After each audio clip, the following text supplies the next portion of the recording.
మరో breaking news చూస్తున్నాం. కరీంనగర్ జిల్లా హుజూరాబాద్ లో ఎమ్మెల్యే క్యాంప్ ఆఫీస్ కూల్చివేతపై కలెక్టర్ సీరియస్ అయ్యారు. ప్రభుత్వ ఆస్తులను ఎలాంటి పర్మిషన్స్ లేకుండా వాస్తు పేరుతో కూల్చడం ఏంటని ప్రశ్నించారు. హుజూరాబాద్ క్యాంప్ ఆఫీస్ కూల్చివేతపై రిపోర్ట్ ఇవ్వాలని ఆర్ఎండ్బి రెవెన్యూ అధికారులను ఆదేశించారు కలెక్టర్. క్యాంప్ ఆఫీస్ కూల్చివేతపై సమగ్ర నివేదికను తయారు చేస్తున్నారు అధికారులు.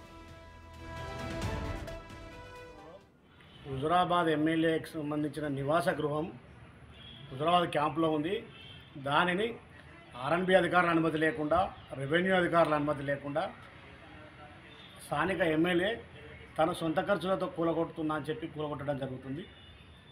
ఏదైనప్పటికీ కూడా ఆయన వాస్తుకు లేకపోయినా ఆయన సొంత డబ్బులతో పెట్టాలన్నా త్రూ ప్రాపరేషన్ అధికారుల ద్వారా వచ్చి పనులు చేసుకోవాల్సిన అవసరం ఉండదు. ఎందుకంటే అదేదో ఆయన ఇచ్చిన ఇల్లు కాదు, వాళ్ళ అత్తగారు ఇచ్చిన ఇల్లు కాదు, అది ఒక గవర్నమెంట్ ప్రాపర్టీ.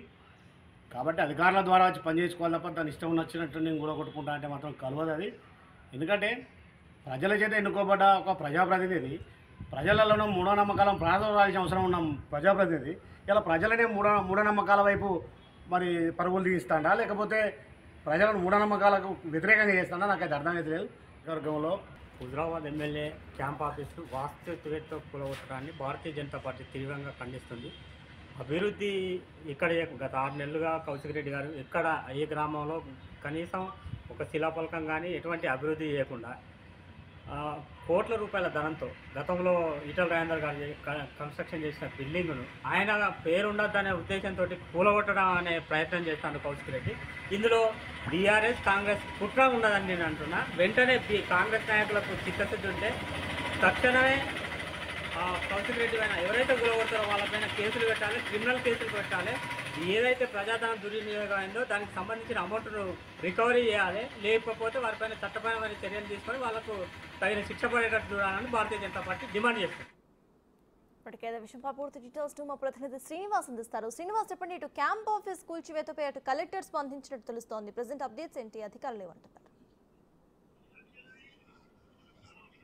సర్తాజ్, మూఢనమ్మకాలు ఇటు వాస్తు దోషము పేరుతో Huzurabad MLA Kaushik Reddy camp office కూల్చివేసేపైన అయితే ఇటు ఏదైతే అక్కడ ఉన్నటువంటి బీజేపీ నాయకులు, కాంగ్రెస్ నాయకులు ఇటు కౌశిక్ రెడ్డి యొక్క వ్యవహార శైలి పైన అయితే తప్పుపడుతున్నారు. ఇప్పుడు ఈ వ్యవహారం కాస్త ఇటు సోషల్ మీడియా లోపల వైరల్ అవి సామాజిక మాధ్యమాల లోపల ప్రచారం కావడంతో దీనిపైన జిల్లా కలెక్టర్ పమేల సత్పతి కూడా సీరియస్గా అయినట్టు తెలుస్తున్నది. మొత్తానికైతే ఇటు క్యాంప్ ఆఫీస్ కూల్చివేత చేయాలి అంటే ఖచ్చితంగా జిల్లా అధికారుల యొక్క పర్మిషన్ తీసుకోవాలి, ఆర్ఎండ్బి అధికారుల యొక్క పర్మిషన్ తీసుకోవాలి. దాని లోపల మార్పులు చేర్పులు చేయాలన్నా కానీ ఖచ్చితంగా పర్మిషన్ తీసుకొని పనులు మొదలు పెట్టాలి. కానీ ఇటు హుజూరాబాద్ ఎమ్మెల్యే కౌశిక్ రెడ్డి తన సొంత ఇంటి పనులు ఇటు మాడిఫికేషన్ చేసుకున్నట్టుగా హుజూరాబాద్ క్యాంప్ ఆఫీస్ కూల్చివేతడం పైన అయితే ఇటు అందరూ కూడా కౌశిక్ రెడ్డికి మూఢనమ్మకాల యొక్క పిచ్చి ఎక్కువగా ఉన్నది. పిచ్చి ముదరడం వల్లనే ఇటు క్యాంప్ ఆఫీస్ కూలగొడుతున్నారు. ఎంతో ఖర్చు పెట్టి క్యాంప్ ఆఫీస్ కట్టుకుంటే తన యొక్క స్వప్రయోజనాల కోసం అయితే క్యాంప్ ఆఫీస్ కూల్చివేస్తున్నాడు అని చెప్పి అయితే ఇటు ఫిర్యాదులు వస్తున్నాయి. ఈ వ్యవహారం పైన క్యాంప్ ఆఫీస్ కూల్చివేత పైన ఇప్పటికే ఇటు ఆర్డీఓకు, హుజూరాబాద్ ఆర్డీఓకు ఫిర్యాదు కూడా చేయడం జరిగింది. అయితే కొందరు వ్యక్తులు తాను అక్కడ క్యాంప్ ఆఫీసు లోపల మరమ్మతులు చేసుకుంటే కొందరు వ్యక్తులు తన ప్రమేయం లేకుండా అక్కడ వీడియోలు తీస్తున్నారని చెప్పి ఇటు హుజూరాబాద్ ఎమ్మెల్యే కౌశిక్ రెడ్డి కూడా ఇటు హుజూరాబాద్ ఏసీపీకి పోలీసులకు ఫిర్యాదు చేశారు. మొత్తానికైతే ఈ వ్యవహారం కాస్త పోలీసు స్థానా మెట్లెక్కాల్సినటువంటి పరిస్థితి కనబడుతుంది. ఈ రోజు ముఖ్యంగా హుజూరాబాద్ నుంచి కొంతమంది నాయకులు వచ్చి కరీంనగర్ కలెక్టర్ను కలిసి దీనిపైన ఫిర్యాదు చేస్తున్నట్టుగా తెలుస్తుంది. Sir, thank you Srinivas.